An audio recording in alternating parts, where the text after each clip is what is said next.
Hey everyone, welcome back to Engelbart Gaming. Can you believe it's been over a year since my last episode of Amiga arcade ports The Good, the Bad, and the Fugly? Well, it has. So I figured it was well past time to do another episode, and here we are. This is the series where I take a look at 3 arcade ports or conversions to the Amiga platform. One that's good, one that's bad, and one that's really ugly but manages to still be a decent game in the end. Now you might think from what you've seen out there on the good old internet that all Amiga arcade ports are garbage. And if you think that, well, you're wrong! Now I do this series because the Amiga platform has a reputation for nothing but god-awful arcade ports. And the truth is that while there are plenty of bad ones, they run the gamut from complete crap to absolutely amazing. And I should mention, in this series, I only look at ports from the computer's commercial lifetime, so none of the cool stuff from the homebrew scene of the last, especially 10 years or so. For today's episode, I'll be looking at 3 Namco games. The good one here will be Pac-Mania, the bad one is Rolling Thunder,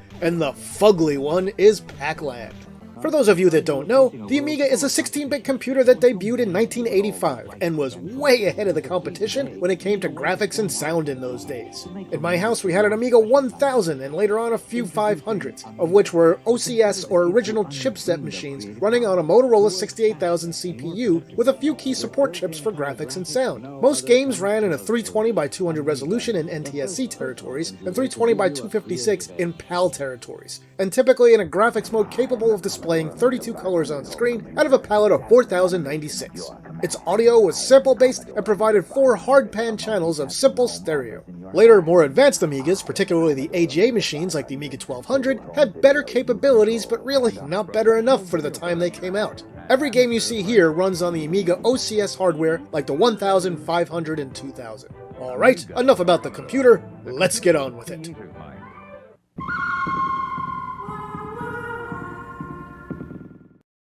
Okay folks, here's the arcade version of Namco's Pac-Mania from 1987. If you've never seen it before, it takes the classic Pac-Man gameplay and places it in an isometric view, giving the game a simulated 3D look. Along with this change, Pac-Man now gets the ability to jump. And just a little bit later on in the game, some of the enemy ghosts also get that ability. The arcade version you're seeing here was pretty popular back in its day, and really helped it to reinvigorate the Pac-Man franchise, which had gone a bit stale in the years leading up to this one. There are a variety of different maze types, and everybody knows this pretty iconic LEGO-style look of Blocktown, right? Pac-Mania is fun, but can get a little frustrating since you're zoomed into the maze a bit, making it hard to see where that last dot or two might be at times. The difficulty of this game also ramps up pretty quickly. Still, this was a solid effort from Namco, and a great way to restart Pac-Man's flailing video game career. In 1988, Tech Software developed this version for the Amiga, and as you can see, they did a pretty nice job with it. The game plays pretty smoothly, it looks fairly close to the arcade version, and the sound is pretty good. Some of the music you might actually even like better in this version. I poured a lot of time into Amiga Pac-Mania when I was younger, and the Amiga version here was probably the best contemporary way we had of playing this game at home in the West. It's definitely better and more like the arcade version than the Genesis/MD version, which you're seeing right now, and was honestly a pretty huge letdown. Now you might think looking at Amiga Pac-Mania that, hey, this is really slow. And, you're right, it is really slow. This is the original PAL region release of the game, which ran at 50 Hz, and it is painfully slow compared to the arcade version. However, if we play it at NTSC 60 Hz instead, we can correct that problem, but we lose a bit of screen real estate at the bottom of the screen because of the resolution differences. And this happened on real machines back in the day. So let's transition away from looking at PAL Pac-Mania to NTSC Pac-Mania. It's a pretty big difference, right? And I highly recommend playing this one at NTSC speed and resolution. It just feels a lot more like the arcade game at this speed. Now, Amiga Pac-Mania is pretty much everything a good arcade conversion to the Amiga platform should be. It was not a cheap and dirty port of the Atari ST version of the game. The Atari ST version of Pac-Mania takes place in a window that's only about the size of half of the screen and has severely reduced colors on the backgrounds and only one color of ghost on the screen. That's right, folks, this is a game that, while not exactly showing the power of the machine, was at least mostly tailored for its capabilities, making it a much better version of Pac-Mania than the ST release. The only place where Amiga Pac-Mania falters a bit is in the slow cutscenes that also have a reduced level of detail compared to the arcade version of the game, but I can't say that I, or most people, will really care too much about that. The other issue, I guess, is that the dots don't have shadows, which would have helped things a little bit. I'd even say that Amiga Pac-Mania is a game that I think is still worth checking out even today. But alright, Amiga fans, Pac-Mania is sadly as good as it gets for this video, I'm afraid, so take it in, enjoy it. And nice job to Tech, by the way. Amiga Pac-Mania is one of the games that really showed the computer wasn't all about quick cash-ins and minimum effort. The same, unfortunately, cannot be said about the next game we're going to take a look at.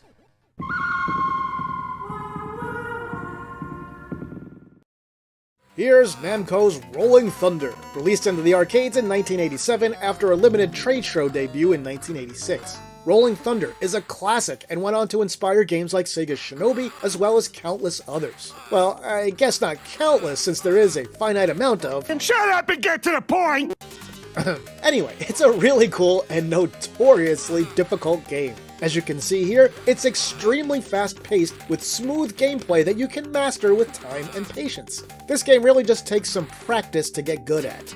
Now, Rolling Thunder was a different spin on action games, and was also a big hit for Namco that went on to spawn 2 sequels of its own, the absolutely awesome Rolling Thunder 2, which also had an excellent port to the Genesis/Mega Drive, and Rolling Thunder 3, a pretty decent but less awesome Genesis/Mega Drive exclusive. I'll link my full comparison of the arcade and Genesis versions of Rolling Thunder 2 in the description. Anyway, let's look at the reason we're here today. Look at this. Look at it! Before I begin, this pathetic Amiga version of Rolling Thunder was developed by Teartex, one of the most infamously terrible game developers to ever sully planet Earth. They were responsible for ruining a lot of arcade ports on Western computer platforms back in the day. Like a lot of terrible arcade conversions on the Amiga, Rolling Thunder was ported directly from the also terrible Atari ST version and takes no advantage of the graphical capabilities of the Amiga. This game borders on unplayable. It's insanely slow and choppy. The controls are terrible, with insanely poor responsiveness, and maybe worst of all, it takes a super short audio recording of the game's level 1 music, about a whopping 7 or 8 seconds worth of it, and just loops it for the length of the entire game with no changes. And you might be wondering, since almost all Amiga games are set to work with a single button joystick, how exactly does Rolling Thunder control? And the answer is, badly. Aside from the awful controller delay caused by the very low frame rate, and the fact that the game flat out misses some button presses, to jump up or down to a different height platform, you have to press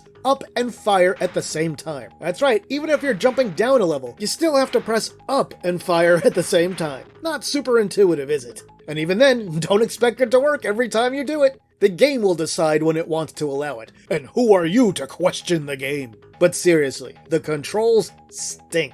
Amiga Rolling Thunder is so horrifying it should be what parents tell their children about to scare them into behaving. Take out the garbage, little Jimmy, or the big bad monster will show up and make you play Amiga Rolling Thunder. Ugh.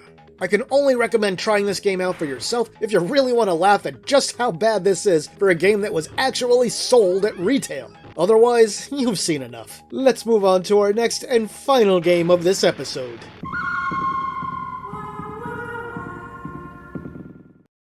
Back in 1984, Namco took Pac-Man in a different direction, a mostly horizontal one at that. They released Pac-Land into the arcades, and it was a really early character-based side-scrolling platformer, predating even the mighty Super Mario Bros., which Shigeru Miyamoto said was an influence on Nintendo's timeless masterpiece. Now, I'm not going to sit here and tell you that Pac-Land is some classic piece of gaming history that you absolutely must play or anything like that. It was a mostly fun, if a bit simple arcade title, and it's nowhere near the top of its genre. But it was one of the earliest side-scrolling platform games out there, and its influence is undeniable. And it was a nice little game that was reminiscent in some ways, particularly in the music department, of the 1980s Pac-Man cartoon, and it had pretty decent ports and conversions to a number of different platforms. Now here's the Amiga version of Pac-Land, which came out years later in 1989. This one was developed by a company called Mr. Micro, which was just a small 3-person team as of the making of this game, at least according to all the info I could find. And 2 of them are the same people who worked on Amiga Pac-Mania. As you can see, Pac-Land is pretty choppy. It's also on the slow side, and it's missing all the parallax scrolling of the arcade version, which the Amiga was perfectly capable of. It's also got pretty different enemy placement versus the arcade version of the game, and has fewer things on screen as well. Still, in the end, despite this game being a bit on the basic side with lackluster graphical performance, it's really not too bad in the gameplay department, once you get used to the controller delay at least. This is even one of the few games on the Amiga in which you can press its single fire button to jump instead of having to press up. Now, Amiga Pac-Land was yet another Atari ST port, which goes a long way toward explaining its lack of visual prowess. And yes, it's clearly inferior to the PC Engine / TurboGrafx 16 version of the game that you might be more familiar with if you're an old fogey like me. Still, despite that, I put a good bit of time into this Amiga version of the game when it was fresh and new. I was disappointed by the low frame rate and slowdown in the game, but I still had fun with it. Now, Pac-Land really does a great job of showing exactly how hobbled the poor Amiga was in a lot of ways during its commercial lifetime. The Atari ST shared the same 68,000 CPU, though clocked a bit faster, and most games on that platform ran in the same resolution as the common Amiga resolutions, just with fewer colors. So the Atari ST could only show 16 of 512 colors at 320 by 200, for example. The biggest issue, of course, was the lack of special graphical chips or a blitter in the early Atari ST models, which is why performance and scrolling were often so rough in Atari ST games of the era.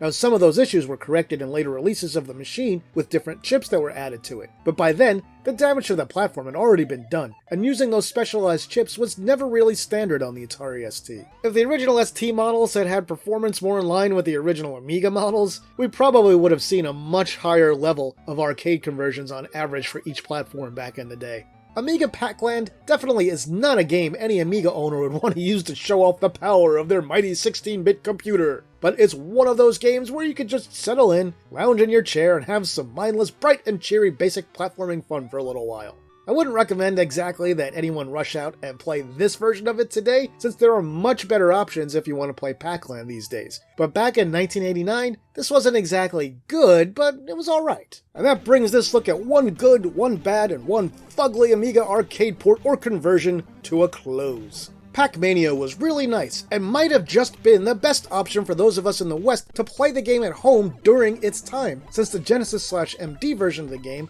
was a bit disappointing. Rolling Thunder, on the other hand, is just total digital garbage. It's not even worth looking at to laugh at today. Pac-Land ain't pretty, but you could have some fun with that one at least. So once again, this is a pretty good cross-section of what you could expect out of Amiga arcade ports / conversions from back in its commercial lifetime. As I mentioned right up front, they're not all bad, they're definitely not all good, and there are quite a few of them that are pretty fugly. And if you don't know what fugly means, just look it up at this point.